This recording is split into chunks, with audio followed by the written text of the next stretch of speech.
This Feast of the Chair of St. Peter dates back to the 4th century. It was in those days, between February the 13th and the 22nd, there was a special commemoration of the dead. And they would leave a chair empty in the sanctuary, reminding them of the person that's no longer with them. Somehow that became transferred to becoming the cathedra, or the chair of St. Peter. We don't know the exact date of St. Peter's death, but they settled on February the 22nd. And then the chair of St. Peter, which represents apostolic authority in the church, became a solemn feast.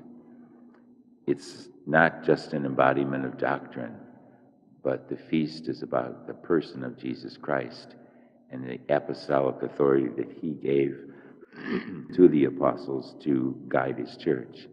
And of course, making Peter the first among all the apostles, calling him the rock on which his church is built, and that nothing would prevail against it. Peter, who is a weak believer and faltered at times, was the one whom God chose, and it was his profession of faith right here that we read in the Gospel: "You are the Christ, the Son of the living God."